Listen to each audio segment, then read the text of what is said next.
memiliki kekuatan pembuktian dan harus diabaikan. 11.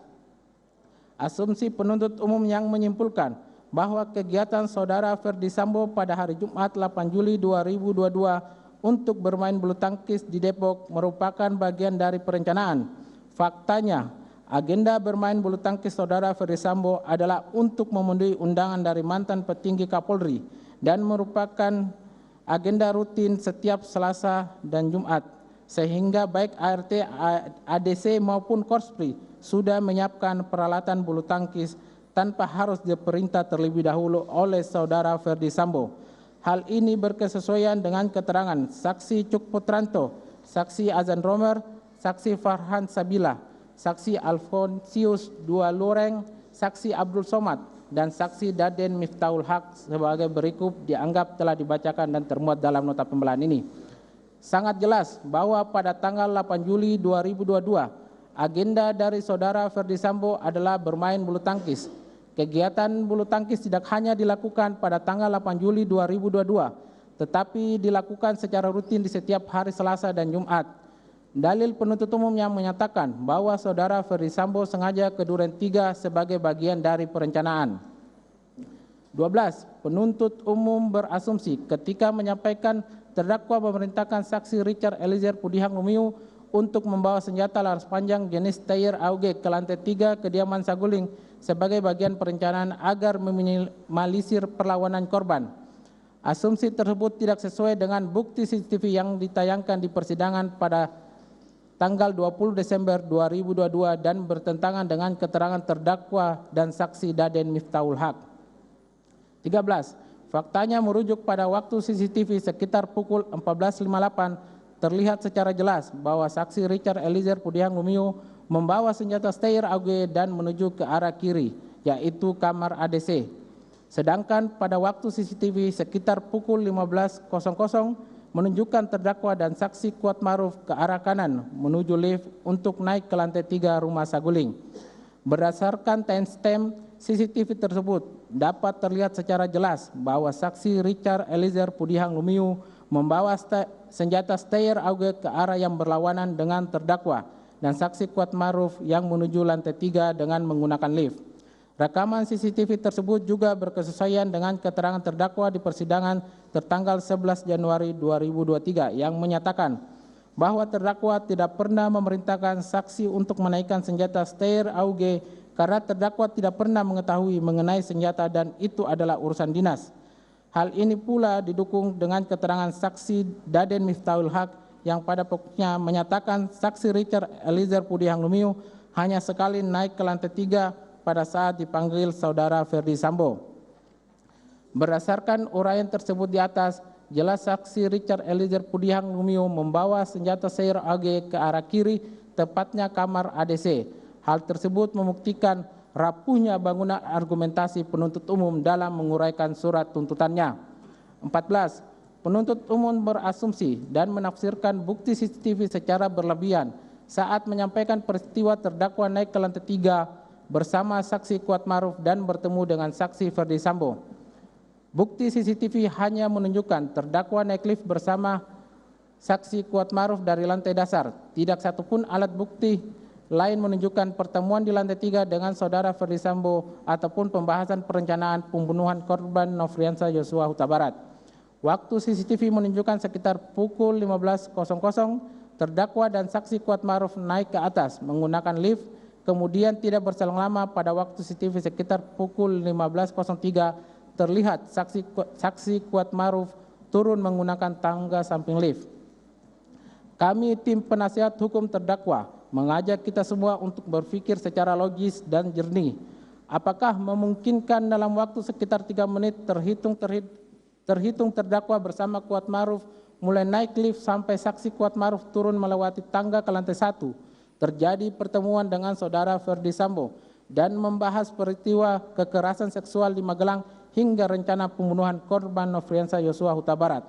Selain tidak didukung satupun alat bukti, asumsi yang dibangun penuntut umum juga tidak logis dari aspek waktu yang terbatas bagi saksi Kuat Maruf berada di lantai 3. Bahwa selain itu, dalam keterangan terdakwa dan saksi Kuat Maruf, tidak ada satupun keterangan yang menunjukkan jika terdakwa dan saksi Kuatmaruf naik ke lantai 3 dan bertemu dengan Saudara Ferdi Sambo, sehingga dari manakah penuntut umum dapat membangun peristiwa tersebut.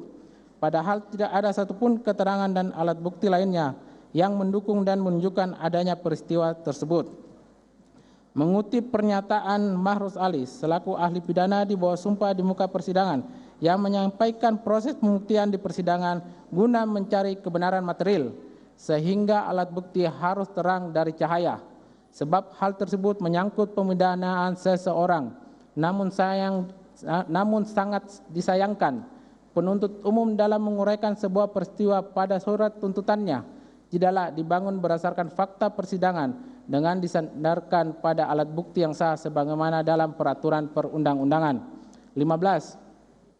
Bahwa asumsi penuntut umum menyimpulkan terdakwa dan Saudara Ferdi Sambo telah menyatukan kehendak merampas nyawa korban bersama saksi Riki Rizal Wibowo di Duren 3646. Faktanya tidak ada alat bukti yang muncul di persidangan yang menunjukkan terdakwa mengetahui isi pembicaraan pada pertemuan antara Saudara Ferdi Sambo dengan saksi Riki Rizal Wibowo.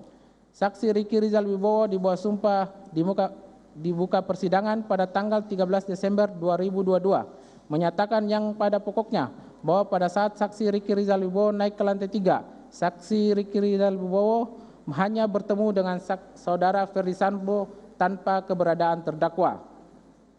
Keterangan saksi Riki Rizal Wibowo tersebut berkesesuaian dengan keterangan terdakwa di persidangan yang menyampaikan bahwa setelah terdakwa menceritakan kejadian kekerasan seksual yang terjadi di Magelang kepada Saudara Ferdi Sambo saat di lantai 3 Rumah Saguling, Saudara Ferdi Sambo menyuruh terdakwa masuk ke dalam kamar.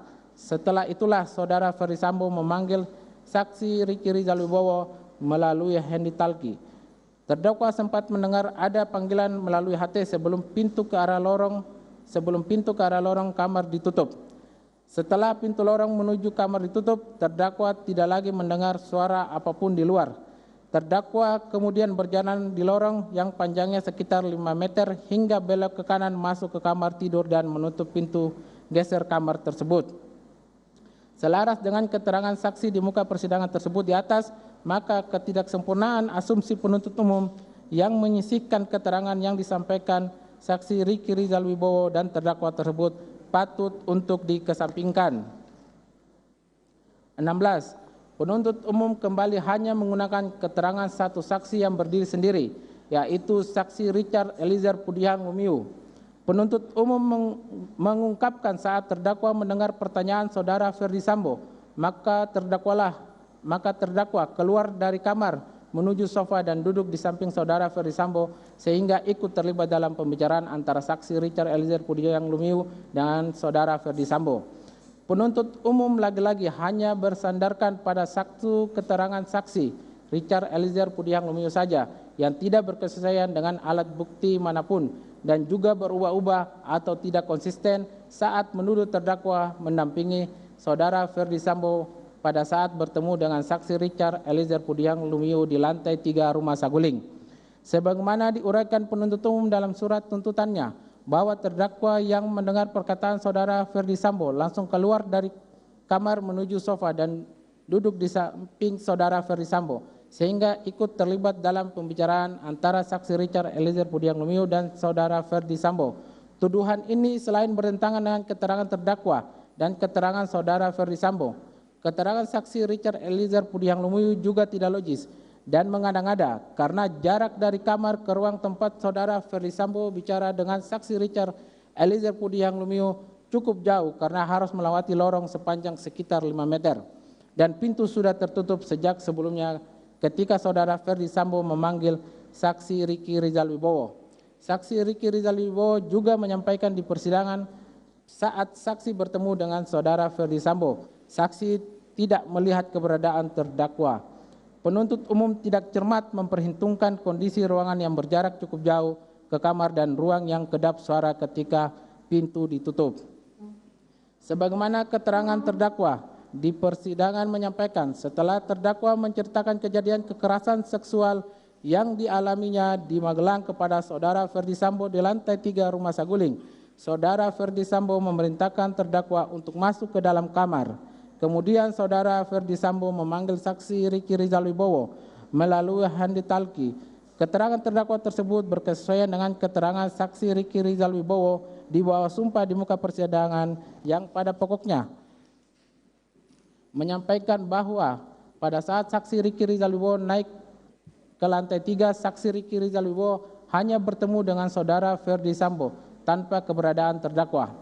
Hal ini berkesesuaian dengan keterangan saudara Ferdi Sambo dalam BAP tanggal 9 September 2022 yang pada pokoknya menyatakan terdakwa diperintah saudara Ferdi Sambo untuk masuk ke dalam kamar pada saat saudara Ferdi Sambo memanggil saksi Riki Rizal Wibowo dan saksi Richard Eliezer Pudihang Lumiu. Adapun keterangan saksi Richard Eliezer Pudihang Lumiu di setiap tingkat pemeriksaan selalu berubah-ubah terkait peristiwa tersebut adalah sebagai berikut. 1. Dalam BAP, saksi Richard Eliezer Pudihang Lumiu tanggal 5 Agustus, saksi Richard Eliezer Pudihang Lumiu hanya mengatakan